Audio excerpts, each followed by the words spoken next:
Hello everybody and welcome back to another video. Today we're going to take a look back at this past weekend of the Overwatch League.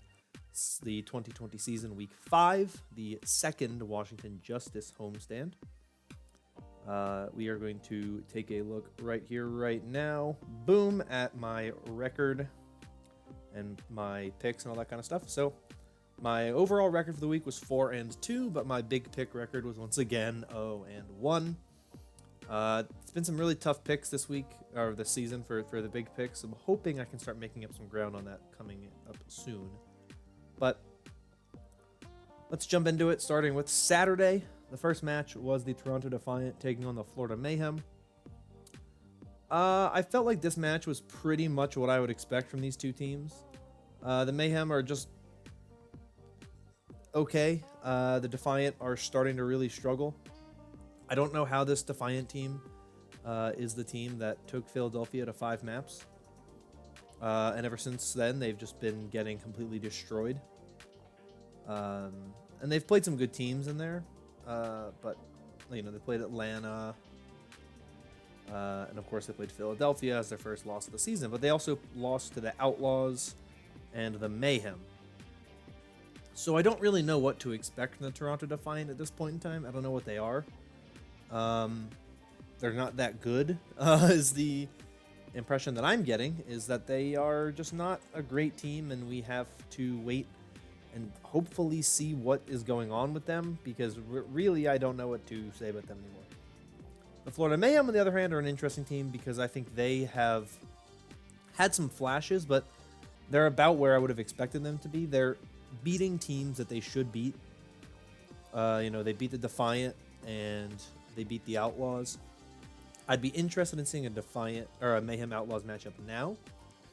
And then the Mayhem lost to the Fusion, to the Excelsior, and the Spitfire. So they're losing to teams that, like, it's not that surprising. The Spitfire series was a 3-2, could have been anyone's game. They lost pretty handily to the Fusion and to New York.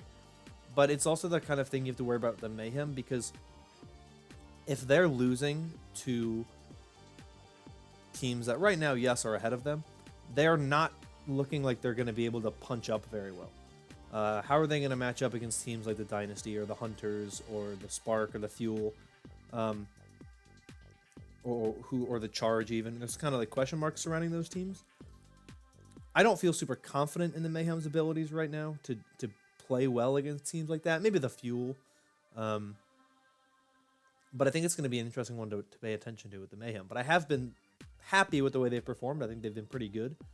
So, you know, I think they should only improve from here, but it's a team that I don't think will be a playoff team just based on what I'm seeing. I think that there's still too many hurdles they need to jump, but it's the beginning of the season. You know, it's only week 5. They still have plenty of room before they reach that playoff bracket and playoff situation anyway, so there's plenty of time for them to figure it all out. Moving on to the second match on Saturday was the Paris Eternal taking on the Houston Outlaws, which the Houston Outlaws were actually the winners of that match. And I talked about this on Friday. I said that if the Outlaws are going to win matches against teams that are better than them, or that should be better than them, the way they're going to win those matches is in metas like this, where they can play that Sombra Doomfist, they can play the meta, or they'll play the heroes that suit their playstyle. They didn't really play Sombra Doomfist, but they played Sombra. Sombra Tracer, I believe, is what they were playing. And they really, really, really beat the Eternal down. And I think a lot of that comes down to a number of different things. The Eternal were running a weird composition. You know, they were running Soon Nico, and then they were running Exy Nico, and they were running Ben Best on the Winston. I think that there was just a lot of things they did that they were comfortable on, which is exactly what the Outlaws needed to take advantage of, right? It was a 3-0 win for the Outlaws, a clean win for them. And it's the kind of thing where when the Outlaws are able to play the heroes they're really good at, they're obviously a very good team, but when they have to play mirror matchups, or they have to play those Reinhardt compositions, it's where they start to struggle. And I think that's what they need to work on, and that's what they potentially need to look at in free agency to try to find one of those players to bring in to help improve their roster, so in those types of situations they're not struggling like we are seeing them from the first 5 matches of the season. But their win against the Eternals was very, very good. Or the Eternal, not the Eternals. I think the Outlaws are definitely in a position right now where they don't play again until week 9, I think. They have a long time off where they can really just kind of polish what they're doing. They can just kind of focus on getting better as a team, working on their communication, figuring out what works for them, what doesn't work for them, and then really just kind of going all in with that and being a better team as a whole. So I like what we've seen from Houston for the past 2 matches they've played. And I think we are going to be seeing a lot more of them performing at a high level soon, because I do think that they are a team that has been better than what I was expecting of them even just 2 weeks ago. I had somewhat high hopes for them. Not that high of hopes. But beating Paris, who have been playing very, very well, very good thing for them. They know what works for them, the Houston Outlaws, and they're doing that. Final match on Saturday was the Boston Uprising taking on the Washington Justice. Very interesting series.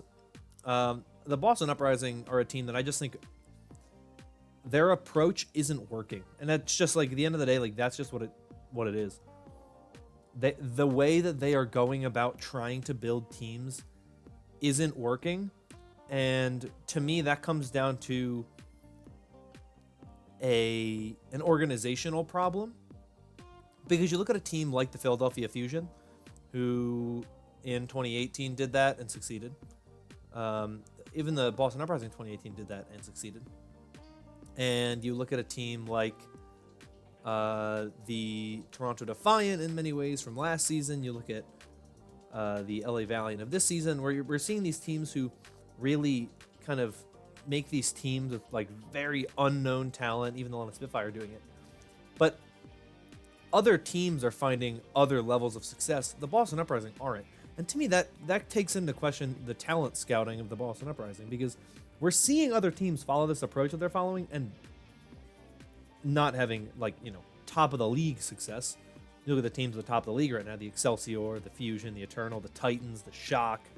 They're really teams that have built their team with like really established pieces, whereas none of like the really top teams have gone with this kind of unknown player style. And I think that's really the biggest problem, is you have to realize that it hasn't worked that well. And I think it's something that I'm seeing from the Uprising. I just think the Uprising organizationally are failing, and I think they're not putting in the necessary resources to get some of these really good players, and they're just like a really disappointing franchise. I know it's early in the season, and things could turn around, obviously. The Washington Justice made pretty quick work of them. Yes, the Justice lost map 1, but after that, it was very one-sided. Because I think ultimately, at the end of the day, like, the Uprising 1 don't have flexibility in their damage lineup. They have Jerry and they have Color Hex because they lost Munchkin because he retired. Or not retired, he left the team. So they only have the 2 damage dealers, which is a horrible idea in my opinion. I don't know why any team would ever just go with 2 damage dealers, because I think that really puts you in a bad position. And I look at what the Uprising damage dealers are. Color X can play a lot of great heroes, and Jerry can play the hit scan heroes very well, but you need a very, very, very flexible flex DPS player who can fill some of those roles they don't have, because it's really just, they're not a fun team to watch, and they have some personalities on the team, but I just think that it doesn't feel like this team's succeeding. Now, obviously, I want to give credit to the Justice as well. Credit where credit is due. They played very well. They played better than what they did in some of their previous matches. I don't think the Justice have been perfect. I think they have some problems of their own that they need to address. I think that ultimately one of the problems with the Justice is they have good players. They don't have a lot of great players. And when you're put on a mirror matchup or anything like that, it's just not going super well.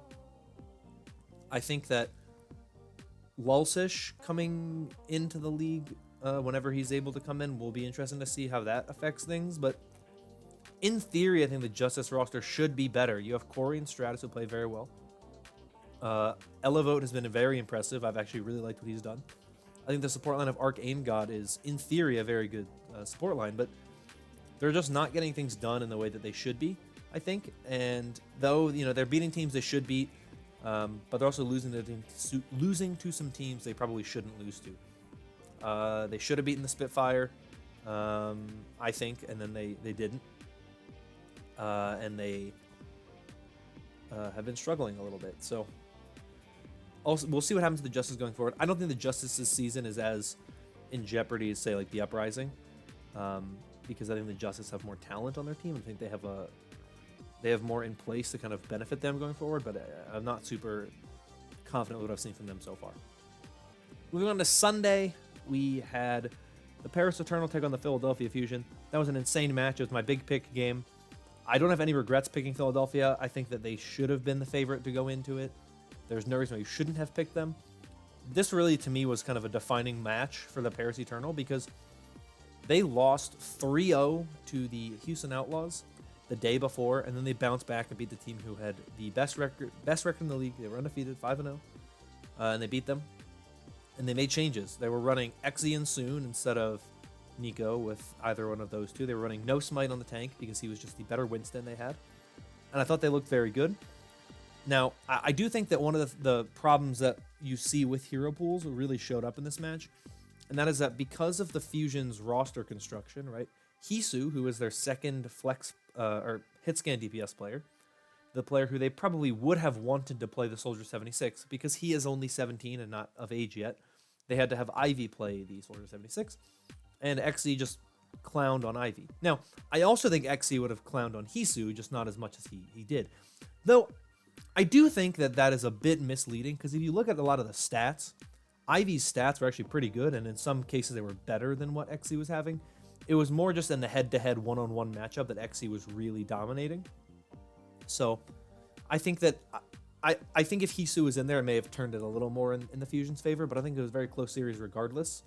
I think the Fusion really did almost pull it back, and I mean, I thought they were done on that final fight on Oasis, but the Eternal just didn't give up and they won, and I thought it was a very good performance from them. They're shaping up to be a very good team. I'm excited to see them go up against New York, because that's really the only top team in the Atlantic they haven't played yet. They beat London, they beat Atlanta, they beat Fusion, so New York is the only one who's left in that top half of the Atlantic that they have yet to play. Though it's weird that their two losses are to the Defiant and the Outlaws. So the Eternal are an interesting team, but I think they're looking very good. And when Sparkle is able to play, they're going to be insanely good, and it's going to be wild to watch.